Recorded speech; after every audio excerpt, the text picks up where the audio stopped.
सतगुरु तेरा ही आसरा। डेरा जगमाल वाले की कुछ पुरानी यादें। 24/6/1981 की रात को मजलिस के दौरान मैनेजर साहब जी ने बात करते हुए आगे फरमाया कि इसी तरह ही गुरु अमरदास के भाई के लड़के की शादी थी लाहौर में। वहाँ से उनका सुनेहा आया तो गुरु अमरदास जी ने अपने दोनों बच्चों को बुलाया। पृथ्वीचंद को कहा कि तुम्हारे भाई की शादी है, तुम शादी में जाओ और जब शादी का काम खत्म हो जाए तो वापस आ जाना। मगर पृथ्वीचंद को डर था कि शायद गद्दी पर किसी और को ना बिठा दें। वो लालची था क्योंकि सारा हिसाब किताब उसी के पास रहता था। कहने लगा कि मैं कैसे जा सकता हूँ, इतना काम है, मुझे तो सिर खुरकने की भी फुर्सत नहीं है। गुरु अमरदास जी ने कहा कि कोई बात नहीं, काम तो चल ही जाएगा, एक बार तुम शादी में चले जाओ। मगर पृथ्वीचंद कहने लगा कि जी काम कैसे चलेगा, वो ऐसे ही नाराज होकर चला गया। फिर गुरु अमरदास जी ने दूसरे लड़के महादेव को बुलाया। वो हंकारी था। वो कहने लगा कि कौन सा चचा, कौन सा भाई, हमारा क्या मतलब है, वो गृहस्थी हैं, हम साधु हैं, हमारा उनका क्या मेल है। वो भी नाराज होकर चला गया।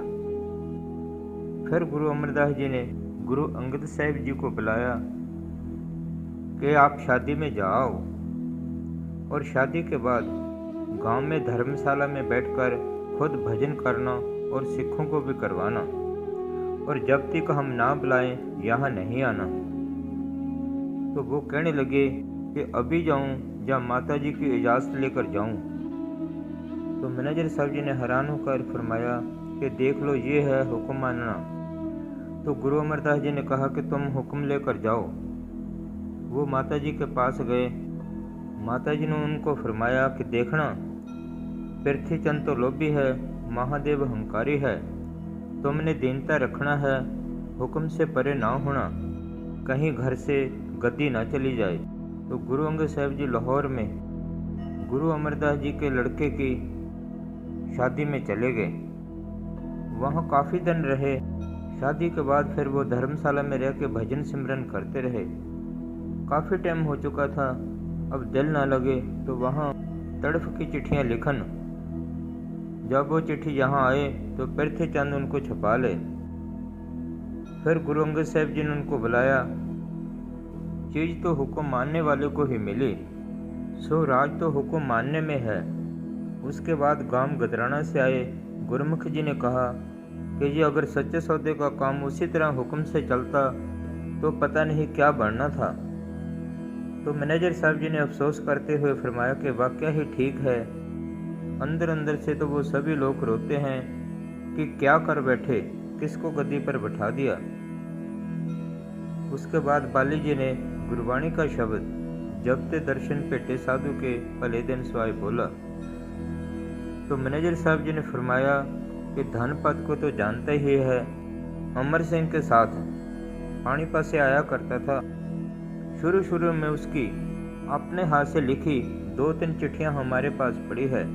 वो कहता था कि ये मैनेजर साहब जी को इलाही हुक्म है, जिस तरह पुलिस कप्तान का हुक्म मानती है इसी तरह ही मैनेजर का हुक्म मानना पड़ेगा।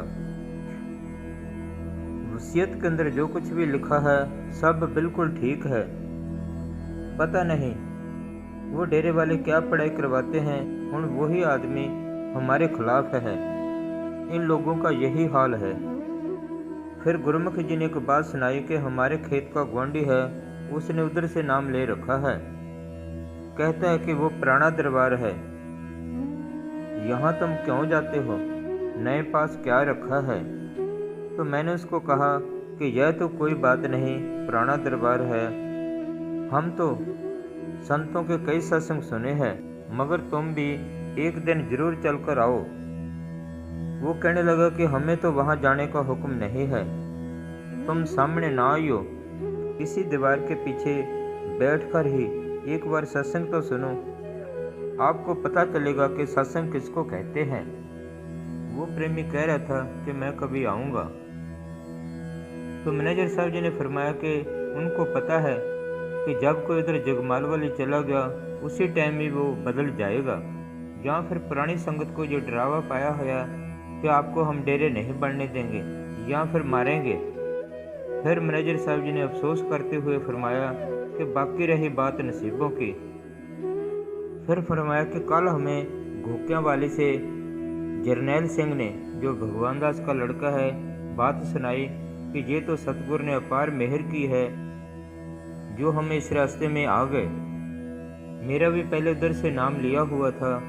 हमें तो संतों ने यहाँ तक कह रखा था कि उधर जाओगे तो नरकों में चले जाओगे। मेरा इधर आना तो बहुत ही मुश्किल था। काफ़ी देर की बातचीत के दौरान मैनेजर साहब जी ने फरमाया कि मस्ताना जी कहा करते थे कि जहाँ ख्वाहिशें पूरी होया करेगी, बाद में दुनिया मत्थे रगड़ेगी। जहाँ नया अड्डा बनता है वहाँ खास खास रूहें आती है, मगर जो सच्चे दिल से वहाँ जाते हैं उनको फल मिलता है। फिर तो ख्वाहिशें लेकर दुनिया जाने लगती है। ये सारी विश्वास की बात है। धन धन सतगुरु, तेरा ही आसरा।